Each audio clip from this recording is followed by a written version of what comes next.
इसको स्टार्ट करते हैं कि we get maximum knowledge. We start with the name of Almighty God, the most beneficent, the most merciful. Ladies and gentlemen, in today's session, you people are going to learn life work biography of William Blake, Blake as a mystic poet, William Blake as a romantic poet, William Blake, iconoclastic poet, and Poison Tree and Lamb by William Blake. So these are the poems. In today's session, I will teach you what kind of poetry William Blake writes. We'll see his work, we'll see his life, we'll see what is the difference between romanticism and classicism. If you got a pencil and paper ready, you can write down point because I am going to write points for you. These points are very useful because these are not available in books. These idea I'm going to tell you from my experience. Whatever I'm teaching, these things are not available in your MA English books. Since I have got it from various articles, research, I want to share my experience. If you write this experience, this much experience, whatever I'm sharing to you, examiner will give you maximum marks. So just follow me. What I'm going to teach you about romanticism and classicism. First of all, what is romanticism and what is romantic poetry? Romanticism or versus classicism.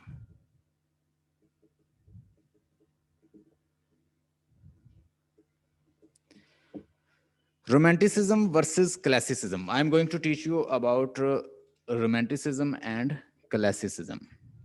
If we discuss about romanticism and classicism, romanticism mean it is a art, it is a political movement, it is a visionary movement, it is a romantic movement, it is a movement of imagination. What happens in this age? People, poets, they started writing their own feelings. T.S. Eliot, he studied the work of the romantic and the classic poet. T.S. Eliot, great critic. I hope you have heard about T.S. Eliot. T.S. Eliot writes about romantic poets and critic and classical poets. He studied whole corpus of romantic and classical poets. And what does he write in his critique? When he gives his critique, he writes, classical poets write through mind, while romantic poets, they write through heart. Look at the way of criticizing literature. Look at the way of evaluating literature. How does he evaluate? He says romantic poets, they write through heart, whereas classical poets, they write through head. There is a reason, there is objectivity, there is a logic, there is a scientific inquiry, there is enlightenment. They write about like objectivity. They're writing through objectivity, they're writing through logic, they're writing through reason, they're writing through scientific method. But talk about the romantic poets, they are writing through hearts. Whenever you see romantic poets, they will be writing through imagination, through visions, through mysticism, through like feelings. Wherever their feelings are taking them, they are writing down. Main difference between romanticism and classicism: romantic poets, they write through heart. Wherever their heart is taking them, they are writing down. Talk about the poet like Johnson. Talk about the poet like Pope, Alexander Pope. Talk about the poet like Dryden. They are the main poets of classical poetry. Have you heard about Alexander Pope? I hope you heard about this. And what does he say? Their pretty eyes roll, charms strike the sight, merit win the soul. So what does he say? You will see the poetry. It is, it is in certain rhyming scheme. They write in a heroic couplet. They write in a heroic couplet. They make couplet of 2 lines. Couplet mean 2 line poetry. They write in 2 line poetry, and whatever they write, they try to create rhythm in their poetry. They try to match the rhyming scheme. They follow rules, regulations of the Roman Greeks. They are influenced from the classical poets of the Roman Greeks. So what happened in the new classical age? In fact, classical age is not pure classical. Classical age was in the Roman Greek age. But now in new classical age, new mean new. Classical, classic, like the Roman Greeks work. Roman Greeks work, Homer, Virgil, Aristotle, Plato. So like these poets, they were classic in nature. Whatever they write, still it is recommended. Talk about the work of Aristotle. Aristotle say that you must find your eudaimonia. What is eudaimonia?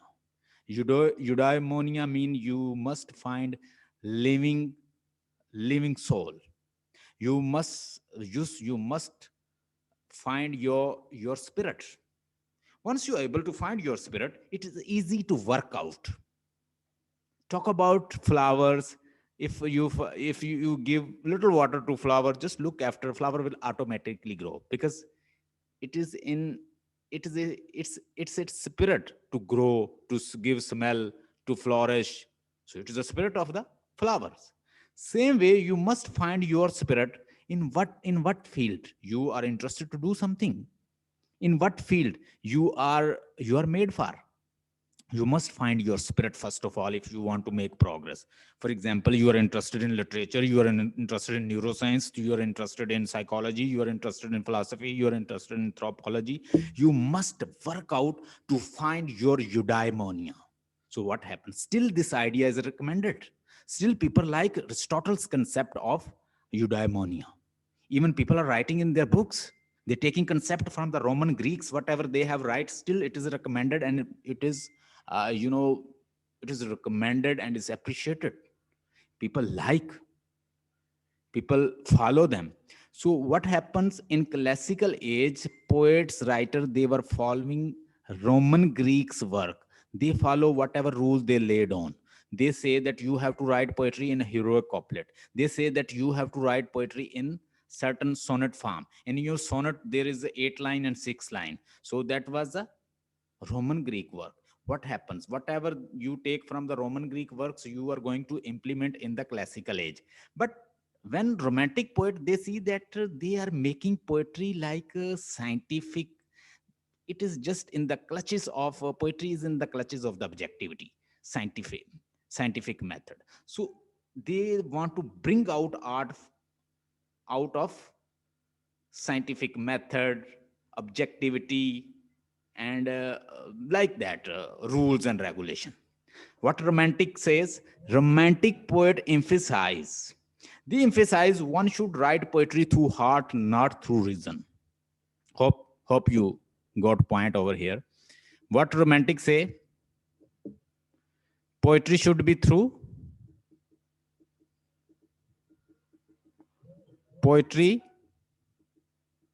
should be through heart.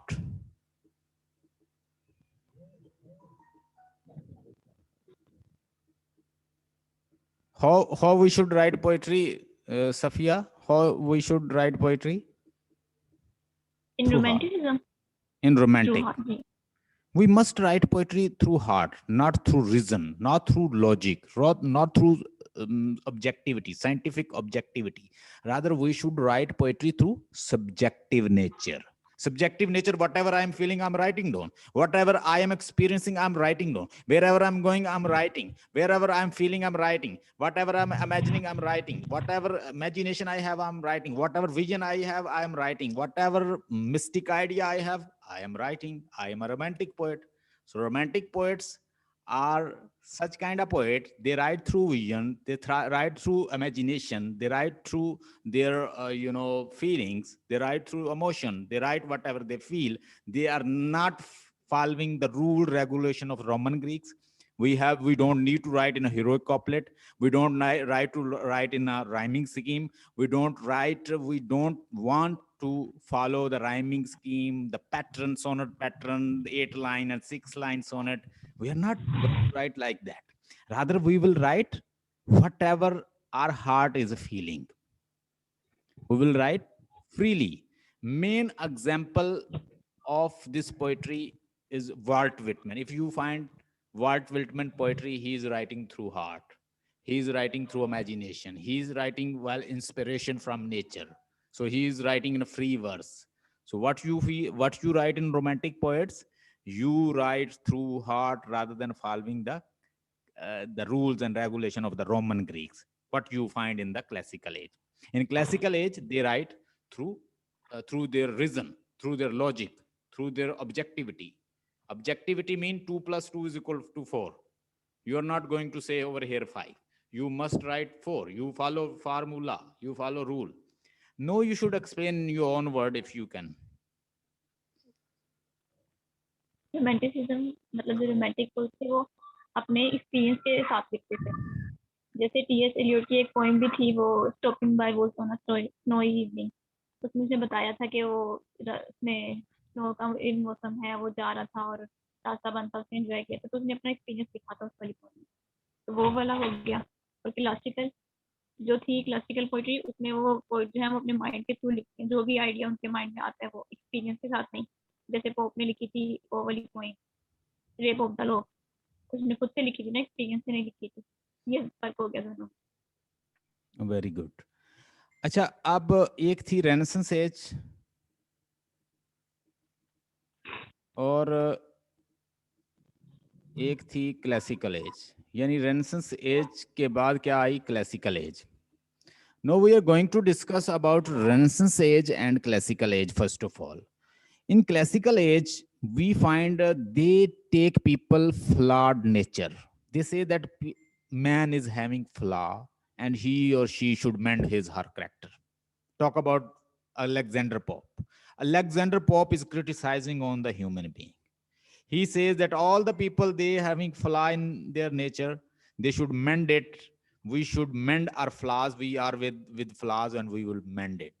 They are criticizing society. They reflect society. So if you read their work, they are mostly satirizing on the society. They are doing satire on the society. They are criticizing the society. They are taking them with heavy hand. And what they are doing, they are just showing that human being having flaws in their nature.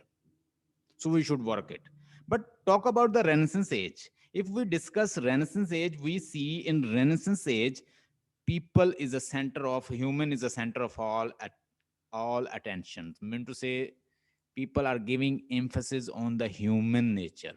They say that human is the center of attention, because humanism was also going on that time. Humanism was a philosophy. What kind of philosophy? Humanism, that man is center of all attention. Man is center of this universe. Since man is the center of this universe, we should discuss about humanism, goodness in humanism, goodness in the human. So in Renaissance age, we find that poet, writer, they are admiring human. But in classical age, you will find that writer, poets, they are criticizing human. I hope you got the difference between classical and Renaissance age. Now let's discuss about the romantic age, some traits. नहीं, रिनाइंसेस का नहीं सीखना समझ आया। Romantic age. In romantic age, what happened? Mostly England was occupying various countries' land. They were occupying, they were suppressing, and William Blake, like poet, he does not like whatever England was doing that time. Okay, you know, you already know that England, they even occupied India and Pakistan. They even occupied subcontinent. No, what we call Pakistan and India, that before that it was a subcontinent. And 1947, both country, they draw borderline, and after that there is India and Pakistan. But before that we were under the occupation of England. So what happened? William Blake, he was favoring liberty. He was favoring freedom. He like freedom of inquiry, freedom of speech. He wants that French people, they should have freedom as well, because that time French Revolution was also going on. In the time of the William Blake, there was a American Revolution as well, because England also occupied America as well. So he was favoring Americans. He was favoring even French people. So due to this, sometime government, they turned against William Blake. Even they arrested him for reason that he's he's perhaps he is a spy of French people, French country, like that. He was twice, I think, he was arrested. So due to the heavy industrializations, urbanizations, and then secularizations, and then consumerisms, so all these factors put together made romantic poet very reactionary. They reacted the pre-established notion about the humanity, about people, and they romantic poet, they rose the banner of revolt against the industrializations, urbanization, secularizations, and consumerism. They turned against whatever happening that time. So they showed reaction through their poetry. They showed reaction through their poetry. Showed reaction through poetry.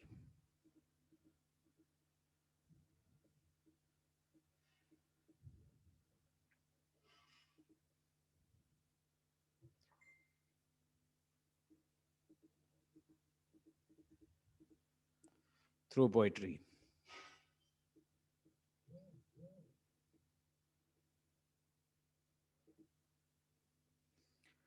Okay. So no, let's discuss about William Blake, and then we'll discuss two poems. William Blake England के अंदर पैदा हुए, Soho England के अंदर. William Blake की जो date of birth है, ये 1757 को पैदा हुए हैं, और विलियम ब्लेक की डेथ हुई है 1827 को. विलियम ब्लेक एक पेंटर थे, इनग्रेवर थे, और मिस्टिक थे, और विजनरी पोएट जाना जाता है. विलियम ब्लेक को इसकी एज में कोई इतनी अच्छी शोहरत नहीं मिली. लोगों ने इसको मिसअंडरस्टैंड किया. They call him mad man. वो से क्या कहते थे? विलियम ब्लेक, यानी पहली तो बात ये 1757 में पैदा हुए हैं. किसके अंदर? सोहो इंग्लैंड के अंदर. उनकी डेथ हुई है 1827 को. विलियम ब्लेक को क्या कहा जाता था? मिसअंडरस्टूड किया उन्होंने, और उसे क्या कहते थे? Mad man. क्या कहा उन्होंने? कि मैड मैन है ये. करता क्या था?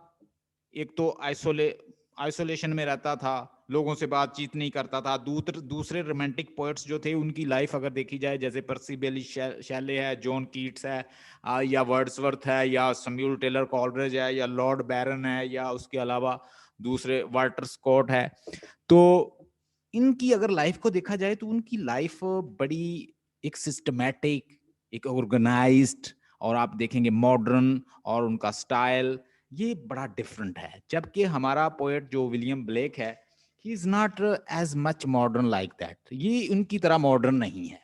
ये बेचारा एक यानी सादा सा बंदा था. और क्या करता? एक तो ये पेंटिंग करता था. ये दो इटालियन जो पेंटर्स थे, उनसे ये इन्फ्लुएंस था. एक माइकल एंजेलो, और दूसरा राफेल्स जो बहुत बड़ा पेंटर था इटालियन, और माइकल एंजेलो, इन दोनों से ये बड़ा इन्फ्लुएंस था. और ये अपनी अर्ली लाइफ में, यानी जब ये 10 साल का था, तो इसने स्कूल छोड़ दिया. 10 ईयर का था तो ये स्कूल छोड़ देता है.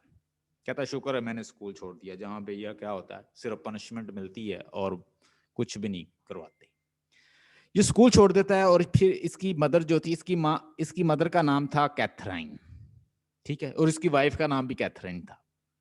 इसकी मदर का नाम कैथरीन था और इसका फादर जो था वो यानी वर्क करता था, छोटा सा उसका एक बिजनेस था। तो अब ये घर में ही अपनी मदर से बाइबल की स्टडी करता है और बाइबल से ये खासा इन्फ्लुएंस्ड है, और अगर आप देखें इसका वर्क तो वो खासा इन्फ्लुएंस नजर आता है बाइबल से। लेकिन विलियम ब्लेक के अंदर ये एक डिफरेंस है, एक कैथोलिक नेचर के क्रिश्चियन में और इसके अंदर के, ये कैथोलिसिज्म और प्रोटेस्टेंट जो रिलीजन था उसको नहीं मानता था। इसने कहा कि हमें अपना रिलीजन, मैं एक अपना रिलीजन बनाऊंगा। तो ये रिलीजन कैसा बनाता है, ये उस वक्त के जो ऑर्थोडॉक्स क्रिश्चियन होते हैं, कैथोलिक पीपल होते हैं, कैथोलिक चर्च को मानते हैं, ये उनको क्या करता है, उनको रिफ्यूट करता है। कहता है कि चर्च जो है वो हमेशा अपने आप अपनी ख्वाहिशात को दबाने की तबलीग करता है। जब आप किसी चीज को दबाते हैं, आज की साइकोलॉजी कहती है, तो वो उतनी खतरनाक होके बाहर आती है। उसकी मिसाल मैं यूं दूंगा, आपने अक्सर लोगों को देखा होगा कि वो किसी एज में उन्होंने ख्वाहिशात को दबाया और वही जो विशेष हैं जो अंदर पड़ी रहती हैं, सिगमंड फ्रायड कहता है वो खतरनाक होके सब बाहर आती हैं।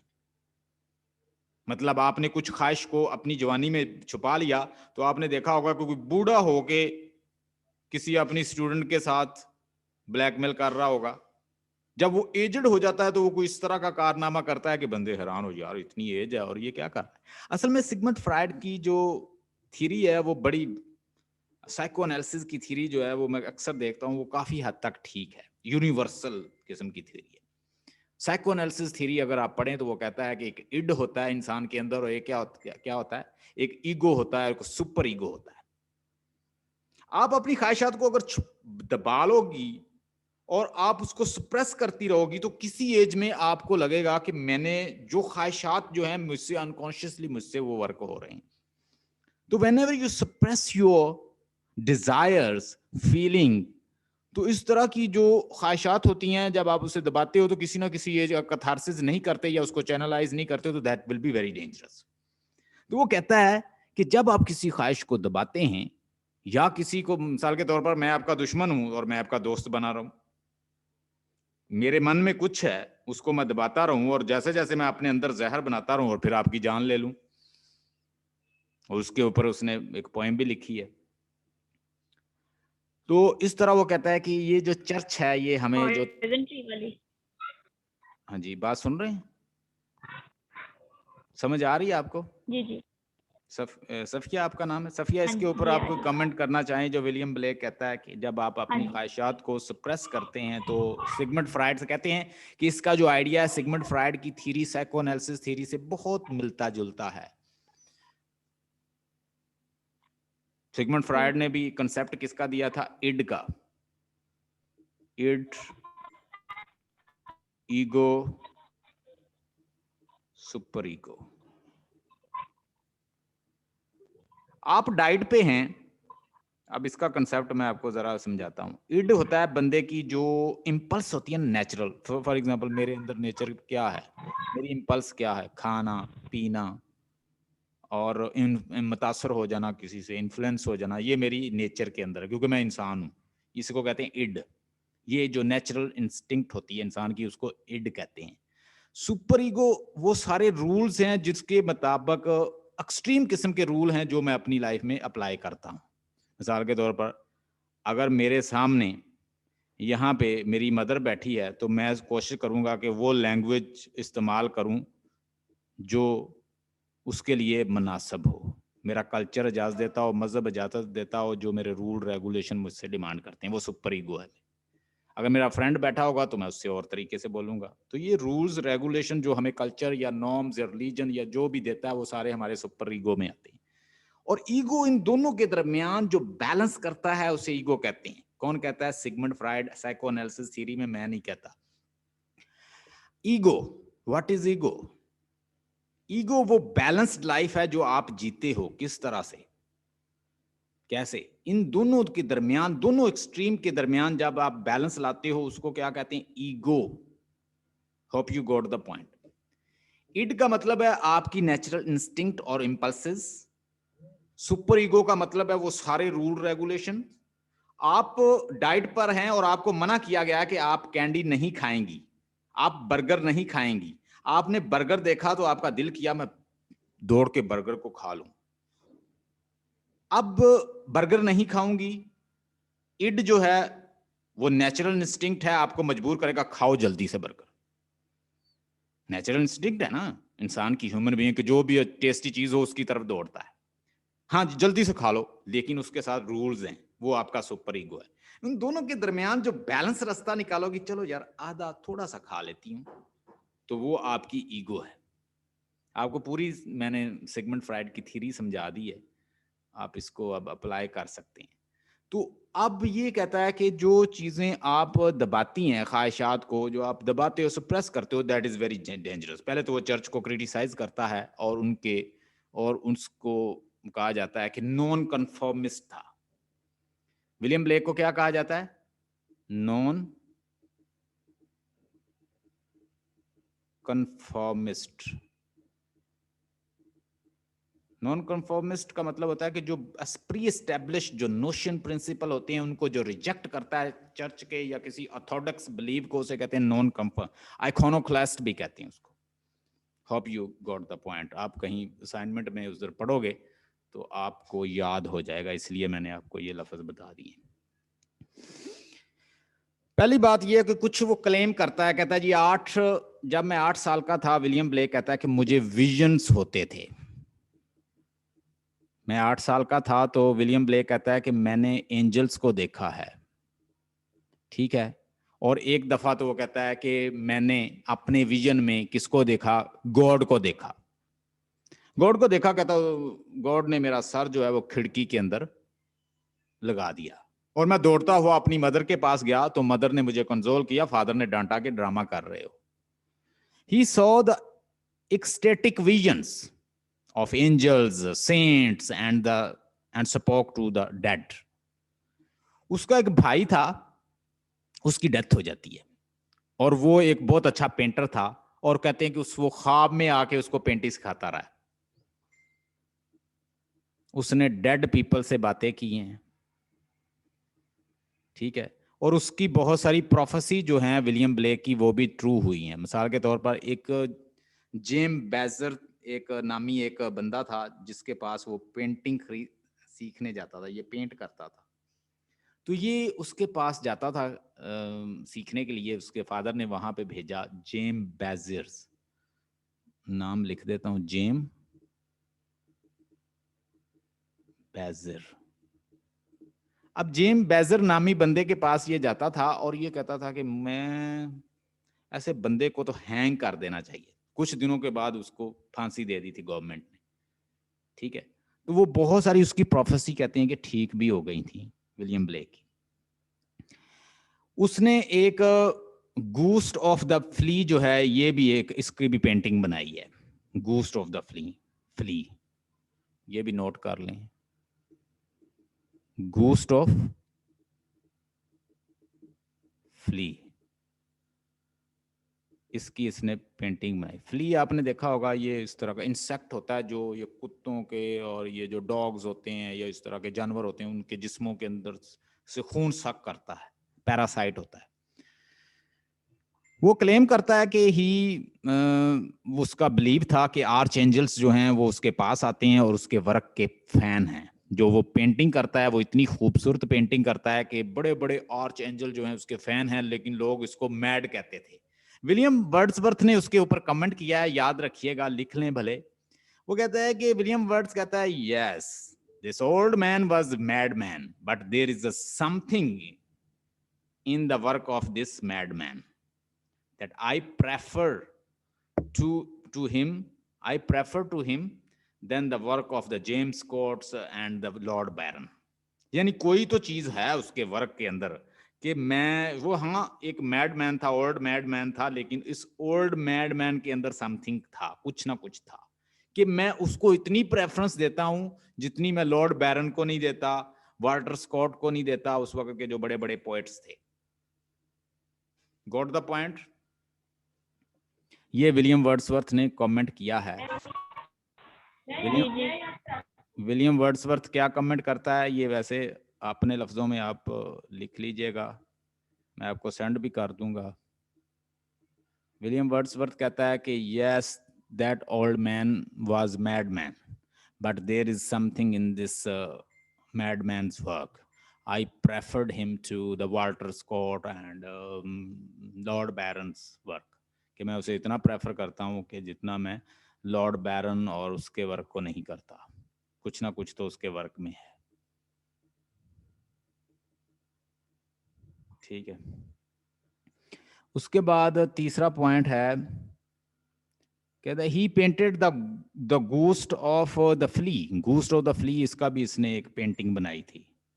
उसके बाद विलियम ब्लेक का आप कोटेशन लिखना वर्ड्सवर्थ ने जो उसके बारे में कहा है, ये आप जब भी क्वेश्चन आएगा विलियम ब्लेक की लाइफ के बारे में, William Blake as a mystic poet, William Blake as a romantic poet, William Blake as a iconoclast, William Blake as a non conformist, जो भी क्वेश्चन आ जाए उस पर ये सारे पॉइंट जो हैं लग जाएंगे। उसके बाद जॉन विलियम कजन उसका एक कमेंट करता है उसके बारे में, ये मैंने इंटरव्यू भी सुना हुआ है। जॉन विलियम उसका कजन है, उसने उसके बताया, उसने कमेंट किया उसके बारे में, कहता है he was a pious soul but he was ignored and neglected during his time. क्या उसने कहा? He was a pious man but neglected and ignored. ये भी आप एक लिख सकती हैं कोटेशन। इतनी छोटी छोटी, जब मैं स्टूडेंट था तो मैं इन चीज़ों को याद कर लेता था। निग्लेक्टेड एंड इग्नोर्ड, किसने? उसके कजन ने कमेंट किया है। He was neglected and ignored during his time. उसके बाद एक पॉइंट और है, but later this poet was admired when people studied his corpus. Corpus का मतलब होता है पूरा उसका जो बॉडी ऑफ वर्क है, उसके पूरे वर्क को किसी ने स्टडी किया उसके कॉपस को, तो उन्होंने एडमायर किया कि he held now the visionary poet and artist. अब उसको क्या कहा जाता है कि वो विजनरी पोएट था। ये 7th चिल्ड्रन था अपने यानी पेरेंट्स का, और विलियम ब्लेक 1757 में पैदा हुआ है सोहो इंग्लैंड के अंदर, और इसकी डेथ हुई है 1827 में। ये पॉइंट आप याद रखिएगा।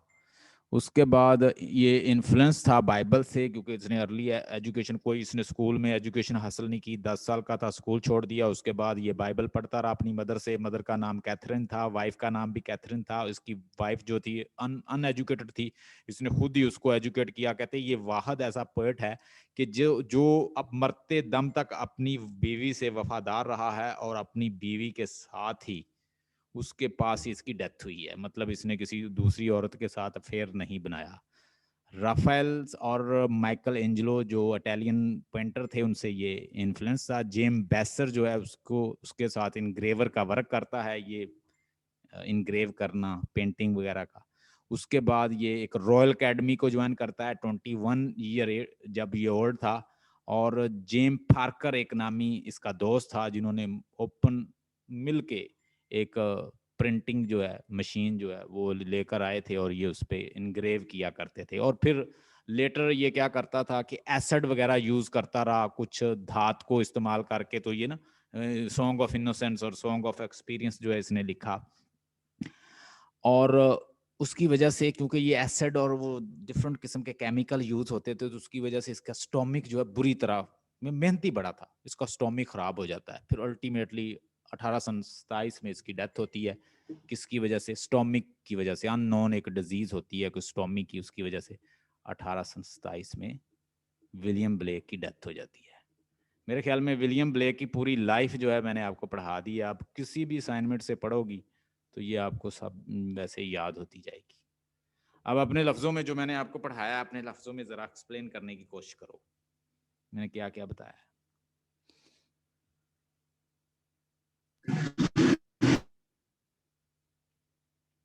बोलिए।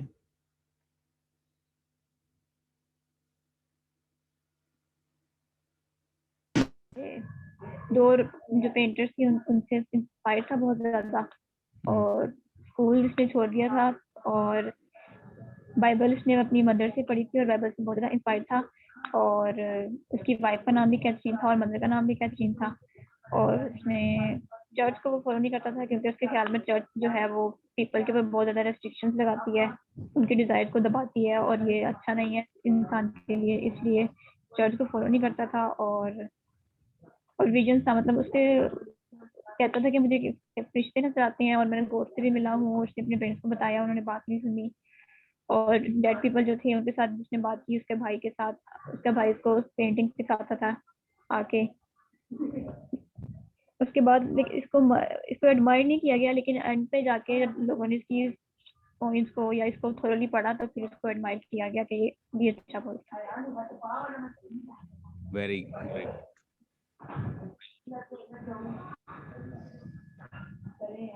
अच्छा, रोमांटिक एज जो है, ये जरा एक पॉइंट लिख लें। ये 1798 में सैमुअल टेलर कॉलरिज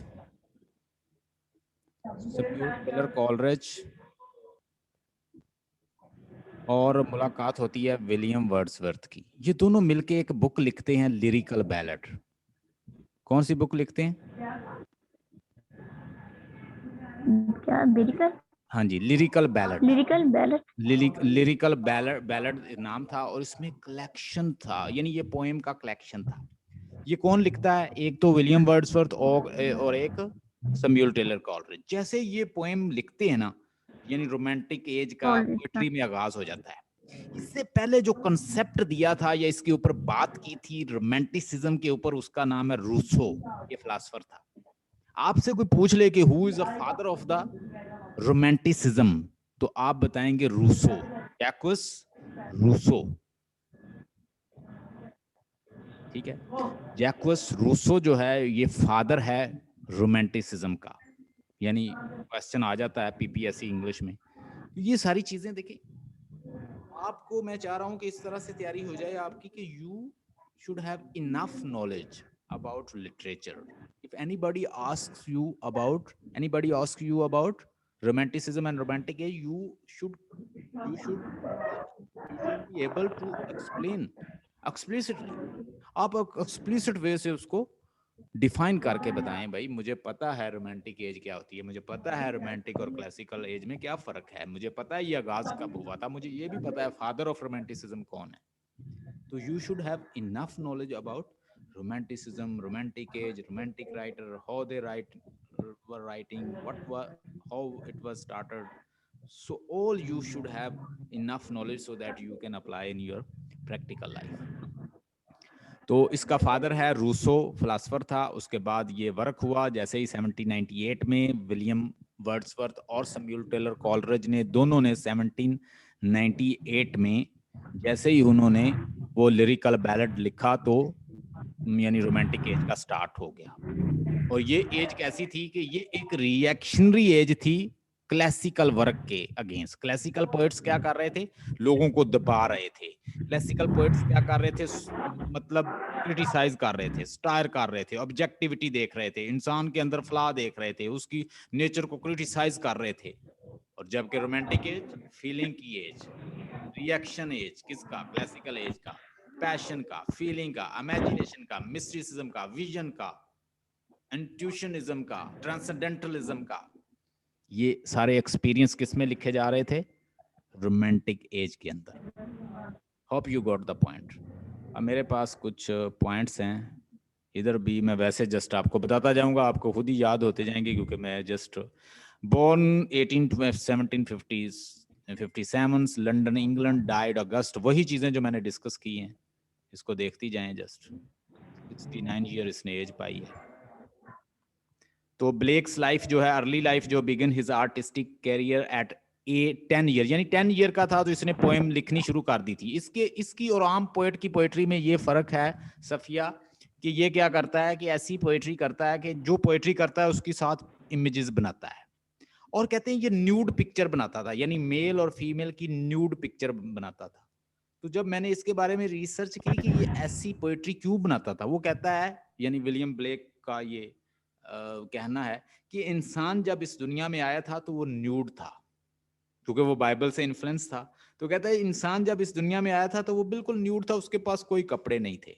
तो इंसान की जो बेस्ट ब्यूटी है वो न्यूडिटी में ही आप दिखा सकते हैं। तो ये क्या करता था, उनकी न्यूड पिक्चर बनाता था बगैर कपड़ों के। अगर आप इसकी पिक्चर देखें तो सारे मेल फीमेल इसने न्यूड बनाए हुए। तो कहता है कि बेस्ट फॉर्म जो ह्यूमन की है वो क्या है, नेचुरल फॉर्म है जो गॉड ने उनको जो दी है, तो उसके ऊपर ही वो फिर वैसा बनाता था। Began his artistic career at the 10 years old when his father sent him to the best drawing schools in the England. Apprenticed to an engravers at 14. Adult life always worked as engravers. Engraver उसने work किया है, professional artist था, was very poor especially later in life, always felt rich in spirit. देखिए कुछ लोग जो होते हैं मेंटली रिच होते हैं, लेकिन वो बेचारे फिजिकली अगर देखा जाए, मतलब फाइनेंशियली देखा जाए तो वो वीक होते हैं, लेकिन मेंटली वो लोग रिच होते हैं। तो इसी तरह मेंटल किसी का मेंटली बड़े पावरफुल होते हैं, फाइनेंशियली बेचारे वीक होते हैं। तो ये होता है, तो ये ऐसा था। Blake's life, his life is considered simple, boring when compared to the lives of the contemporary. अगर आप contemporary लोगों को देखें, जैसे शैली को देखें, कीट्स को देखें, कॉलरिज को देखें, they were very competent people, they were very intelligent and they were revolutionary kind of people and people like them. और लोग उनको बड़ा लाइक करते थे, बड़े वेल ड्रेस रहते थे। ये बेचारा सादा कपड़े पहनता, गरीब था और बड़ा आइसोलेटेड लाइफ गुजारी, और इसको ज्यादा ट्रैवल भी इसने नहीं किया था, बस एक इनग्रेवर था और वो चीजों को इनग्रेव करता रहता। ये इतनी सी उसकी दुकान पे, शॉप पे काम करता था। ब्लेक्स वाइफ, ये कैथरीन, जो मैरिड कैथरीन बॉचर्स, 1782 को इसने इससे शादी की और they were married until his death 1827। जब तक वो जिंदा रही है वो इसके साथ रही है और ये भी इसके साथ ही रहा है। She assisted with the printing and the hand coloring of his poem, और उसने उसकी बहुत ज्यादा हेल्प की, जो वो काम करता था ना उसके साथ। तो वो जब वो एसिड वगैरह इस्तेमाल करता है, केमिकल इस्तेमाल करता है, उसके हाथ को लग जाते हैं, उसके यानी स्टोमिक में चले जाते हैं, तो उसकी वजह से फिर इसकी डेथ होती है। Blake's death suffered in the last years that sickness to which there no name, कहते हैं कि इसकी बीमारी का पता ही नहीं चला था। Probably biliary सरहोसिस, ये कोई एक बीमारी होती है, सिरोसिस, इसी तरह की, related to your stomach, caused by the prolonged exposure to the fumes produced when acid is applied to the copper plates. यानी वो कॉपर प्लेट पे वो एसिड इस्तेमाल करता, उनको हाथ लगाता, वो उसके स्टोमिक में चले गए और उसकी वजह से इसकी डेथ होती है। मिसलिनियस ब्लेक्स फैक्ट क्या है? Claim to see the vision of angel spirit and the ghost of the king and the queens. उसने कहता है कि मुझे डेड नजर आते हैं, मैंने एंजल्स को देखा, मैंने गॉड को देखा, मैंने फरिश्तों को देखा, फुल ऑफ ट्री देखा, और मुझे बहुत सारे विजन्स होते हैं और इनसाइट वो कहता है कि मुझे ऐसी होती है जो आम बंदा नहीं देख सकता। इवन क्यों कहता है मेरे भाई की डेथ हो गई थी, उसने मुझे आके क्या किया, मुझे खुद सिखाई पेंटिंग, ख्वाब में आके, विजन्स में। मोर ब्लेक फैक्ट, अरेस्टेड ट्वाइस, 2 दफा इसको अरेस्ट किया गया था 1783 में, क्योंकि ये फ्रेंच रेवोल्यूशन का भी हामी था, अमेरिकन रेवोल्यूशन का भी हामी था, और उसकी वजह से इसको पकड़ा भी जाता है।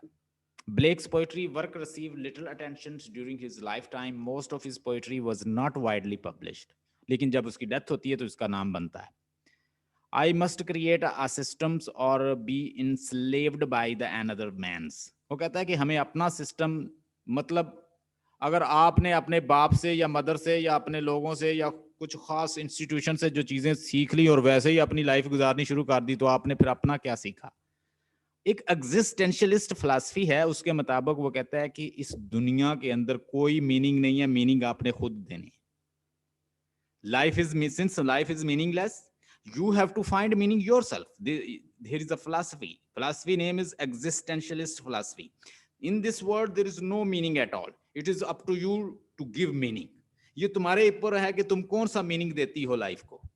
या तो बिल्कुल सुस्त अपने आप को समझ के बैठी रहो हाथ पे हाथ रख के, या फिर मीनिंग दो, लाइफ को बनाओ, create your own meaning, do something yourself, find your eudaimonia, find your spirit and do work in this field, और उसके अंदर फील्ड में वर्क करो। If we see with our imaginations, we see the infinite. If we see with reason, with our reason, we see only ourselves. बहुत बड़ी बात की है। कहता है कि अगर इमेजिनेशन के जरिए देखो तो इनफाइनाइट नजर आएगा, क्योंकि इमेजिनेशन की तो कोई हद नहीं है। अगर अकल के साथ देखूंगा तो 2 + 2 और इस फार्मूले से बाहर नहीं निकल सकूंगा। हमेशा तरक्की कब होती है? जब ये बॉक्स को तोड़ के बंदा इस बॉक्स के आउटसाइड जाके देखता है। अब मैं यहां पे कोई चीज बैठी है, मैं यहां बैठा हूं, मुझे ये लग रही है जैसे स्पैरो है, लेकिन वो एक लकड़ी जो है वो ऐसे वुड जो है थोड़ी सी निकली है दरख्त के ऊपर, मुझे वो ऐसे लग रही है जैसे स्पैरो है। आपको लकड़ी नजर आ रही है, किसी और को वो क्राउ नजर आ रहा है, किसी और को कोई और बर्ड नजर आ रहा है। तो एक ही चीज है, उसकी रियलिटी वैसी है, लेकिन हमारी परसेप्शन, जैसा हम दुनिया को देखते हैं, हमें दुनिया वैसी नजर आती है। दुनिया अपनी जगह पे वैसी है, ये वर्ड, इसकी रियलिटी ऐसे ही है जैसी पहले थी। जैसे जब ये आगाज हुआ था उस वक्त की वैसी है। उस वक्त भी ऐसे ही दिन आता था, आज भी वैसे ही शाम हो रही है। ऑब्जेक्टिव रियलिटी जो है वो वहां पे रहती है। इंसान की अपनी रियलिटी जो है वो कुछ और होती है, वो उसके साथ मैच नहीं करती। इंसान बाज़-औक़ात बड़ा फूल बनता है, अक्लमंद बनता है और इतना फूल होता है कि जो ऑब्जेक्टिव रियलिटी है, बाहर की रियलिटी को अपने मुताबिक करना चाहता है। हाँ, अगर कामयाब होना चाहता है तो अपने आप को उसके मुताबिक ढाल ले, क्योंकि वो तो नहीं बदलेगी। His poems spoke out against the social injustice. अब वो सोशल इनजस्टिस उसकी पोएम्स बताती हैं। ये उसका सारा वर्क है, मैं जस्ट ये आपको बताता हूँ। पोइटिकल स्केचेस उसने लिखा है 1783 में, आल रिलीजन्स आर वन 1788 में, there is no natural religion 1788, song of innocent 1789 में लिखा है, the marriage of heaven and hell 1790 में लिखा है, vision of daughter of the Albions 1793 में लिखा है, और प्रोफेसी 1793 में लिखा है, for children the gates of paradise 1793 में लिखा है, यूरोप ऑफ प्रोफेसी 1794 में लिखा है, सॉन्ग ऑफ एक्सपीरियंस जो हमारे कोर्स में है, वो जो भी बात करता है वो 2 चीजों की करता है, एक इनोसेंस की, ये भी मैं उसको आपकी उसकी फिलॉसफी समझा दूं, एक इनोसेंस की और एक एक्सपीरियंस की। यानी वो जो भी बात करेगा इन दोनों के साथ करेगा। उसकी पोएम जब आप पढ़ोगे, अब मैं आपको सिंपल वर्ड में बताता हूं। अगर वो लैम की बात कर रहा है, अगर वो बच्चे की बात कर रहा है, अगर वो नेचर की बात कर रहा है, अगर वो पेस्टोरल लाइफ की बात कर रहा है, एनिमल्स की बात कर रहा है, शेफर्ड की बात कर रहा है, तो वो बात किसकी कर रहा है? इनोसेंस की। अगर वो सिन की बात कर रहा है, अगर वो मेच्योरिटी की बात कर रहा है, अगर वो टाइगर की बात कर रहा है, अगर वो लायन की बात कर रहा है, अगर वो किसी सिन की बात कर रहा है, तो वो सारे किस में आएंगे? एक्सपीरियंस में। इतनी समझ आ गई? ये बात रिपीट करो अपने, ताकि आपको ये आपके सबकॉन्शियस में चली जाए। वो 2 एस्पेक्ट बताता है ह्यूमन सोल के, एक इनोसेंस और एक एक्सपीरियंस।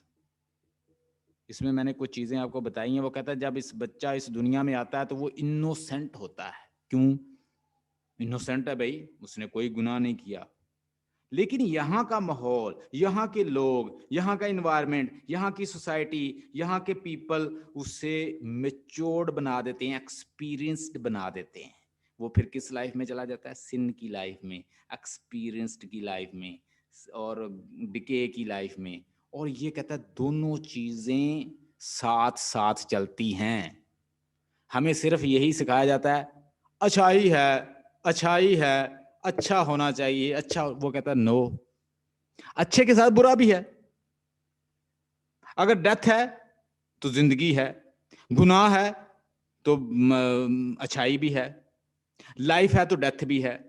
आप एक कहता है कि एक चीज को पकड़ के कैसे लाइफ को, कहता है ये एक डे है तो एक रात है, यानी एक डे है तो एक नाइट है, एक खुशी है तो एक गमी है, एक गुड है तो एक बैड है। They are the part of the human cloth. Human soul का ये क्लॉथ है। अगर यहां पे गुड है तो बैड है, डे एंड नाइट। अगर ह्यूमन लाइफ को कंप्लीट करना है तो उसके साथ शामिल करो फिर सिन को भी। कौन कहता है? William Blake. ये उसकी फिलॉसफी है।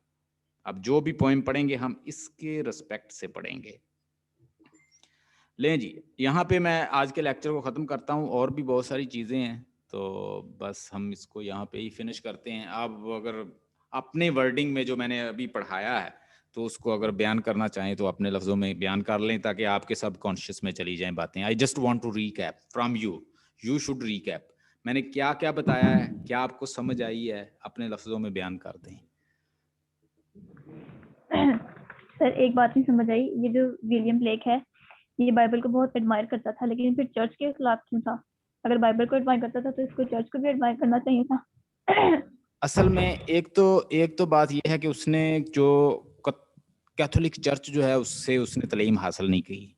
जब भी आप किसी इंस्टीट्यूशन में जाते हैं तो आपने देखा होगा, आप वहाबियों के इंस्टीट्यूशन में चले जाएं मदरसे में, तो वो बच्चा कहता है कि भाई सलात नहीं पढ़नी, बहुत बड़ा गुनाह है। अगर आप सुन्नियों के मदरसे में चले जाएं तो वो बच्चा जैसे ही बाहर निकलता है तो ऐसे लगता है कि वो एक अपना एक अकीदा लेकर आया है और वो लोगों के ऊपर उसको प्रिवेल करना चाहता है, तो सारे उसका अकीदा छा जाए।